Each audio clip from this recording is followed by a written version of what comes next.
Assalamualaikum warahmatullahi wabarakatuh. Selamat pagi anak-anak. Bagaimana keadaan pada pagi hari ini? Semoga Allah selalu memberikan kita kesehatan dan kekuatan, terutama pada masa pandemi ini anak-anak ya. Baik anak-anak, sebelum kita melanjutkan pembelajaran, marilah kita membaca basmalah. Bismillahirrahmanirrahim. Anak-anak, hari ini kita sudah memasuki tema 6, subtema 4 pembelajaran ke-5 dan 6 ya. Pada tema 4 ini adalah pada tema 6 ini merupakan pembelajaran terakhir. Nah, pada pembelajaran ke-5 dan 6 ini ada beberapa teks percakapan. Nanti di situ ada beberapa kalimat tanya antara Benny dan tukang kebun Siti. Benny, tukang kebun Siti dan Dayu. Nah, kan di halaman sekolah ada kegiatan menanam tanaman ya. Nah, di situ ada beberapa percakapan. Permisi Pak, apa yang sedang Bapak kerjakan? Bapak sedang mencabuti rumput liar di sekitar tanaman, Nak. Mengapa rumput liar harus dicabuti, Pak? Rumput liar harus dicabuti supaya tidak mengganggu pertumbuhan tanaman di sekitarnya. Bagaimana cara agar rumput liar tidak tumbuh lagi, Pak? Caranya, cabutlah rumput liar hingga ke akarnya. Bolehkah kami membantu, Pak? Boleh, Benny. Jangan lupa cuci tanganmu setelah selesai. Baik, Pak. Nah, itu ada beberapa kalimat tanya ya dalam percakapan itu. Nah, setiap kalimat pertanyaan atau kalimat tanya ada kata tanya yang ada ya. Apa di sini? Apa? Kemudian bagaimana caranya? Nah, itu adalah kalimat kata tanya yang ada sebelum kita bentuk menjadi kalimat tanya. Selain apa, bagaimana, siapa, di sini ada beberapa kalimat tanya atau kata tanya mengapa ya. Nah, kata tanya mengapa ini anak-anak digunakan untuk menanyakan sebab dan alasan. Sedangkan bagaimana itu dipakai untuk menanyakan cara. Jadi ada beberapa guna ya, Nak ya. Kalau siapa untuk bertanya seseorang, kalau apa itu menanyakan benda.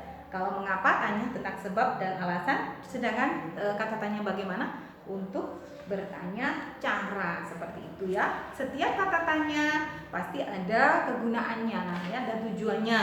Nah, tadi yang dicabuti anak-anak adalah rumput ya. Rumput itu adalah tanaman liar yang bisa mengganggu tanaman yang lain yang lebih berguna seperti bunga. Nah, rumput itu termasuk makhluk hidup juga, bisa bergerak ketika tertiup angin. Nah, gerakan rumput tertiup angin anak bisa kita tirukan, bisa kita jadikan sebagai gerakan olahraga. Misalnya ya, kita tiupkan tangan kita,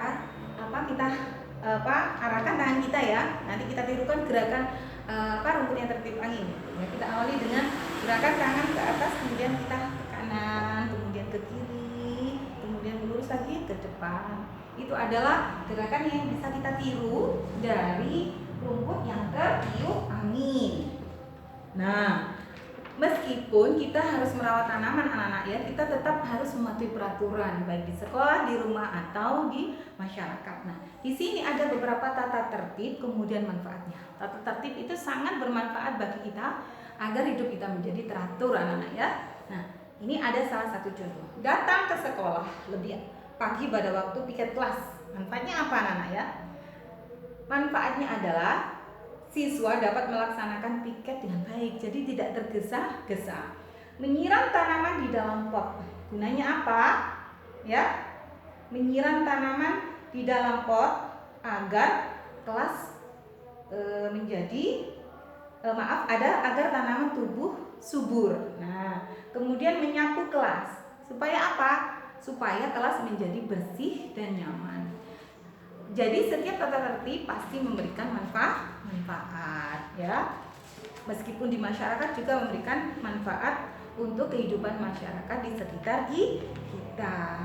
Nah, di sini ada beberapa pohon atau tanaman ya yang bisa menghasilkan manfaat. Misalnya bunga bisa kita jual karena untuk hiasan, kemudian misalnya tanaman tomat bisa kita jual untuk sayur-sayuran dan kebutuhan rumah tangga ya.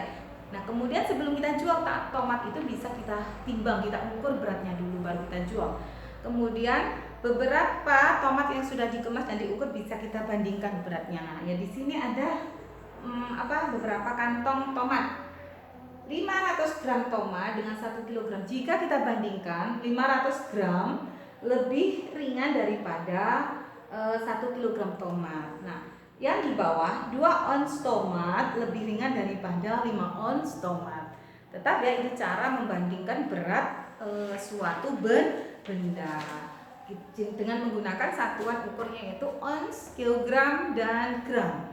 Baik anak-anak, itu saja pembelajaran pada pertemuan atau pembelajaran ke-5 dan 6 subtema 4 ini. Saya akhiri. Assalamualaikum warahmatullahi wabarakatuh.